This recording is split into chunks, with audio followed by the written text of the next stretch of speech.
بسم الله الرحمن الرحيم سبحان الذي أسرى بعبده ليلا من المسجد الحرام إلى المسجد الأقصى الذي باركنا حوله لنريه من آياتنا إنه هو السميع البصير. وآتينا موسى الكتاب وجعلناه هدى لبني إسرائيل ألا تتخذوا من دوني وكيلا ذرية من حملنا مع نوح إنه كان عبدا شكورا. وقضينا إلى بني إسرائيل في الكتاب لتفسدن في الأرض مرتين ولتعلن علوا كبيرا. فإذا جاء وعد أولاهما بعثنا عليكم عبادا لنا أولي بأس شديد فجاسوا خلال الديار وكان وعدا مفعولا. ثم رددنا لكم الكرة عليهم وأمددناكم بأموال وبنين وجعلناكم أكثر نفيرا. إن أحسنتم لأنفسكم وإن أسأتم فلها. فإذا جاء وعد الآخرة ليسوءوا وجوهكم وليدخلوا المسجد كما دخلوه أول مرة وليتبروا ما علوا تتبيرا. عسى ربكم أن يرحمكم وإن عدتم عدنا وجعلنا جهنم للكافرين حصيرا. إن هذا القرآن يهدي للتي هي أقوم ويبشر المؤمنين الذين يعملون الصالحات أن لهم أجرا كبيرا وأن الذين لا يؤمنون بالآخرة أعتدنا لهم عذابا أليما. ويدعو الإنسان بالشر دعاءه بالخير وكان الإنسان عجولا. وجعلنا الليل والنهار آيتين فمحونا آية الليل وجعلنا آية النهار مبصرة لتبتغوا فضلا من ربكم ولتعلموا عدد السنين والحساب وكل شيء فصلناه تفصيلا. وكل إنسان ألزمناه طائره في عنقه ونخرج له يوم القيامة كتابا يلقاه منشورا. اقرأ كتابك كفى بنفسك اليوم عليك حسيبا. من اهتدى فإنما يهتدي لنفسه ومن ضل فإنما يضل عليها ولا تزر وازرة وزر أخرى وما كنا معذبين حتى نبعث رسولا. وإذا أردنا أن نهلك قرية أمرنا متر فيها ففسقوا فيها فحق عليها القول فدمرناها تدميرا. وكم أهلكنا من القرون من بعد نوح وكفى بربك بذنوب عباده خبيرا بصيرا. من كان يريد العاجلة عجلنا له فيها ما نشاء لمن نريد ثم جعلنا له جهنم يصلاها مذموما مدحورا. ومن أراد الآخرة وسعى لها سعيها وهو مؤمن فأولئك كان سعيهم مشكورا. كلا نمد هؤلاء وهؤلاء من عطاء ربك وما كان عطاء ربك محظورا. انظر كيف فضلنا بعضهم على بعض وللآخرة أكبر درجات وأكبر تفضيلا لا تجعل مع الله إلها آخر فتقعد مذموما مخذولا وقضى ربك ألا تعبدوا إلا إياه وبالوالدين إحسانا إما يبلغن عندك الكبر أحدهما أو كلاهما فلا تقل لهما أف ولا تنهرهما وقل لهما قولا كريما واخفض لهما جناح الذل من الرحمة وقل رب ارحمهما كما ربياني صغيرا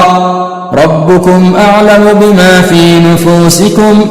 إن تكونوا صالحين فإنه كان للأوابين غفورا وآت ذا القربى حقه والمسكين وابن السبيل ولا تبذر تبذيرا إن المبذرين كانوا إخوان الشياطين وكان الشيطان لربه كفورا وإما تعرضن عنهم ابتغاء رحمة من ربك ترجوها فقل لهم قولا ميسورا ولا تجعل يدك مغلولة إلى عنقك ولا تبسطها كل البسط فتقعد ملوما محسورا إن ربك يبسط الرزق لمن يشاء ويقدر إنه كان بعباده خبيرا بصيرا ولا تقتلوا أولادكم خشية إملاق نحن نرزقهم وإياكم إن قتلهم كان خطأ كبيرا ولا تقربوا الزنا إنه كان فاحشة وساء سبيلا ولا تقتلوا النفس التي حرم الله إلا بالحق ومن قتل مظلوما فقد جعلنا لوليه سلطانا فلا يسرف في القتل إنه كان منصورا ولا تقربوا مال اليتيم إلا بالتي هي أحسن حتى يبلغ أشده وأوفوا بالعهد إن العهد كان مسؤولا وأوفوا الكيل إذا كلتم وزنوا بالقسطاس المستقيم ذلك خير وأحسن تأويلا ولا تقف ما ليس لك به علم إن السمع والبصر والفؤاد كل أولئك كان عنه مسؤولا ولا تمش في الأرض مرحا إنك لن تخرق الأرض ولن تبلغ الجبال طولا كل ذلك كان سيئه عند ربك مكروها ذلك مما أوحى إليك ربك من الحكمة ولا تجعل مع الله إلها آخر فتلقى في جهنم ملوما مدحورا أفأصفاكم ربكم بالبنين واتخذ من الملائكة إناثا إنكم لتقولون قولا عظيما ولقد صرفنا في هذا القرآن ليذكروا وما يزيدهم إلا نفورا قل لو كان معه آلهة كما يقولون إذا لابتغوا إلى ذي العرش سبيلا سبحانه وتعالى عما يقولون علوا كبيرا تسبح له السماوات السبع والأرض ومن فيهن وإن من شيء إلا يسبح بحمده ولكن لا تفقهون تسبيحهم إنه كان حليما غفورا وإذا قرأت القرآن جعلنا بينك وبين الذين لا يؤمنون بالآخرة حجابا مستورا وجعلنا على قلوبهم أكنة أن يفقهوه وفي آذانهم وقرا وإذا ذكرت ربك في القرآن وحده ولوا على أدبارهم نفورا نحن أعلم بما يستمعون به إذ يستمعون إليك وإذ هم نجوى إذ يقول الظالمون إن تتبعون إلا رجلا مسحورا انظر كيف ضربوا لك الأمثال فضلوا فلا يستطيعون سبيلا وقالوا أئذا كنا عظاما ورفاتا أئنا لمبعوثون خلقا جديدا قل كونوا حجارة أو حديدا أو خلقا مما يكبر في صدوركم فسيقولون من يعيدنا قل الذي فطركم أول مرة فسينغضون إليك رؤوسهم ويقولون متى هو قل عسى أن يكون قريبا يوم يدعوكم فتستجيبون بحمده وتظنون إن لبثتم إلا قليلا وقل لعبادي يقولوا التي هي أحسن إن الشيطان ينزغ بينهم إن الشيطان كان للإنسان عدوا مبينا ربكم أعلم بكم إن يشأ يرحمكم أو إن يشأ يعذبكم وما أرسلناك عليهم وكيلا وربك أعلم بمن في السماوات والأرض ولقد فضلنا بعض النبيين على بعض وآتينا داود زبورا قل ادعوا الذين زعمتم من دونه فلا يملكون كشف الضر عنكم ولا تحويلا أولئك الذين يدعون يبتغون إلى ربهم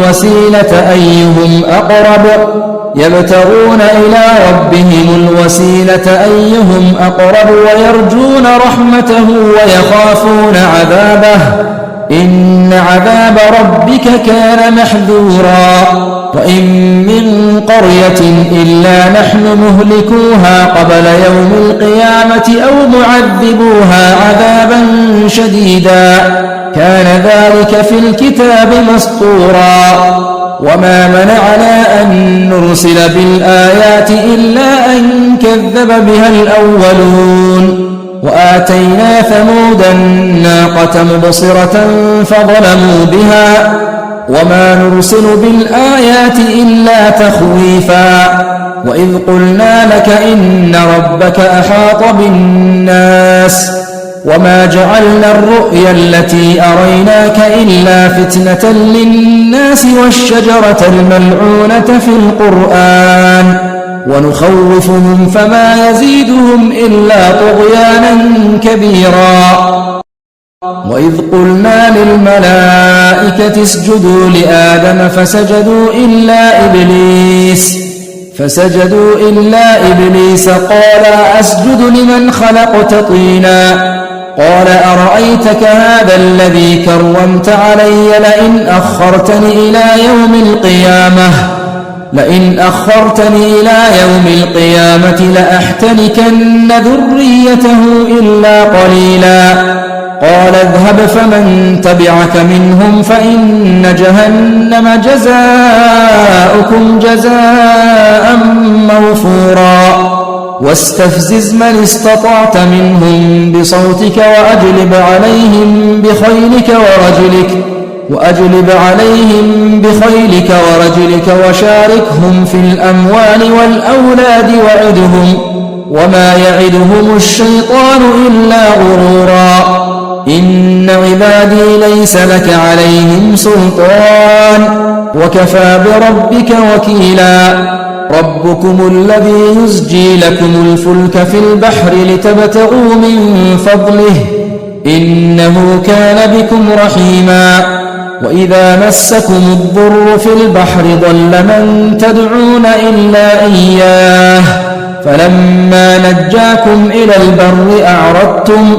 وكان الإنسان كفورا أفأمنتم أن يخسف بكم جانب البر أو يرسل عليكم حاصبا ثم لا تجدوا لكم وكيلا